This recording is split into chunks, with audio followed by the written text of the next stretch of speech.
Salutations, I'm OP47, and today we've got a new video for you guys. So this is a guide video covering how to set your game to OP47. Traditionally, the game locks you at OP10 and does not let you go above that number. But on PC, there are several different modding tools that can let you do a lot of different things.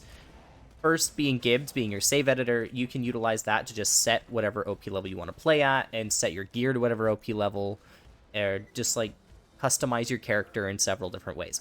Now, that alone isn't enough to be able to play at OP47, because when you set it at OP47 on the character, then when you load in, it resets you back to 10. But it keeps your gear at 47, so that's interesting. But I've got another tool here. Let me put it up on screen. It is the Hex Multitool. Now, this little tool here, how you use it, once you install it, how you use it is you set your file path to where your game is, and then you can customize using a whole bunch of different settings. Like I use my F6 key to activate the console for the game. And to a lot of people that will be watching this video be like, I already know how to do this, I mod the game. I'm giving a slight background on what all of these things do so that people understand how to use this tool in an effective way, as well as getting to the OP47 stuff. This, you can set your maximum currency. So instead of, let's say I didn't want 999 to be a maximum Torg token count, I can increase it, and now when I go to collect Torg tokens that I had at 999, now it'll be at 99,999 to be the cap. So it will go over, it go up to 1,000, 1,000, 1,002 until you collect that many Torg tokens. And that applies to each of these slots. You can change your iridium count, your seraph crystals max, that kind of stuff. Now, you can change your maximum level here. I don't really recommend playing with this too much. This does break things pretty quickly. If you go above like 92, this does like start causing some tear issues when it comes to your gear. Yeah, I don't recommend playing around with this one too much unless you have I think unofficial patch fixes this issue. Probably not intentionally, but I'm pretty sure it fixes that issue if you want to go above level 90. Backpack space, you just set this to your max backpack. And then this space trigger, when you are upgrading your backpack space with STUs, you get to this number, the space trigger number. So let's say 39 is the number that you want, like that you get to for your inventory. Then it will automatically change your backpack space from 39 to 100. You could set this space trigger to whatever you want, and it will allow you to get to that max backpack space of a higher number faster.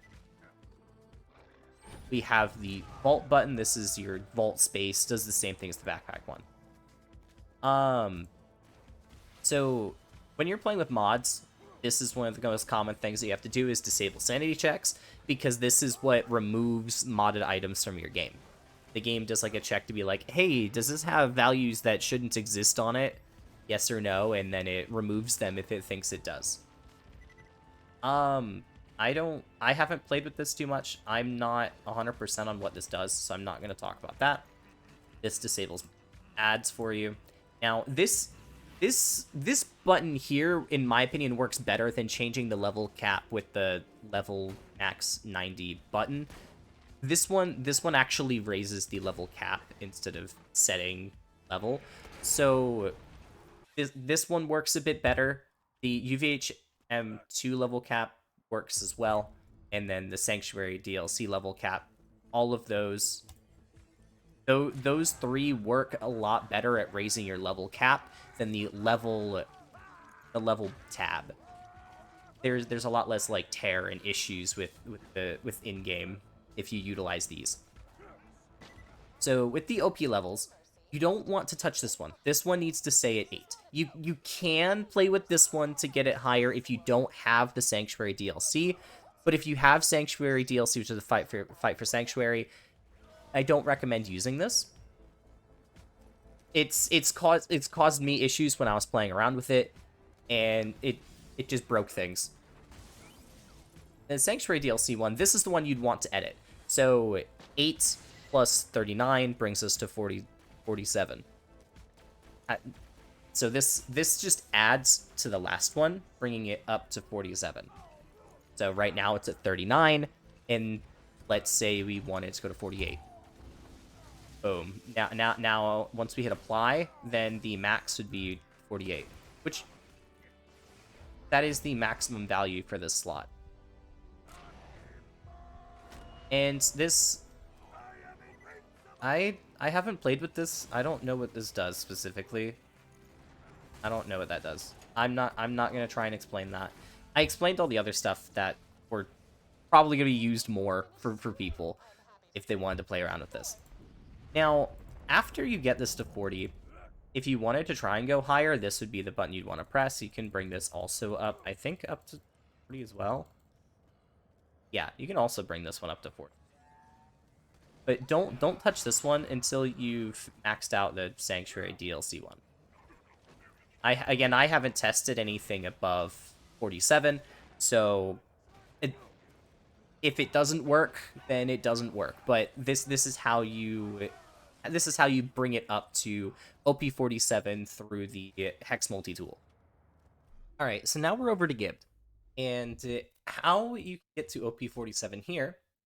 This is how it looks at default install. You go into your save files.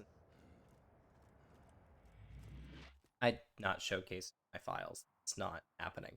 But you can go over to your character here. And see how this says OP11? And this is the character that's going on in the background right now. And this is after the completion of the run. Get to OP11. So how you can edit this? Usually this says OP10 for bases. This is what the maximum OP level you can get to is OP10 at base.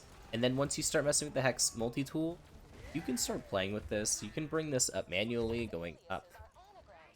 I wonder what the cap is. Is there like a notated cap? You can just push it on Gibbed. But for my testing and purposes here, I'm using OP47 as my baseline for the Hex Multitool edited stuff. So you can just like hit save right now, and it would be OP47 character. Boom, you'd have OP47 unlocked. Now, something else here. Go and edit your gear. So you want to edit the manufacturer grade, make it a higher level, bring it up to 127 because that's the equivalent of OP47. 90 plus 47 makes it level 127. And then something else to mess around with, if need be, in Raw, there's this last overpower choice. If it's not letting you select high enough in the selection screen, you can use this to edit which one it will start you at. So let's say we're at OP10. If I last loaded into OP10 and then I attempt to load in again, it's going to be like, oh, your default is OP10. Or if I last loaded in on OP47, this is where that number is saved. It's going to be like, oh, you were last on OP47. We're going to load you into OP47, that kind of thing. And so I did notice when I was pushing the numbers a lot higher than I should have, when I was messing with things, that I did need this at one point to enter that OP level. But realistically, anything that is within like the 47 and below that I've tested, it's like it's not required. Not gonna break anything. You don't want to touch that unless absolutely necessary. I'm not even gonna be. Yeah. And so here's to the rest of the video. I hope you all enjoyed. You guys get to watch the rest of this peak run and a little bit after for me showcasing OP11. And see y'all next video. Bye-bye.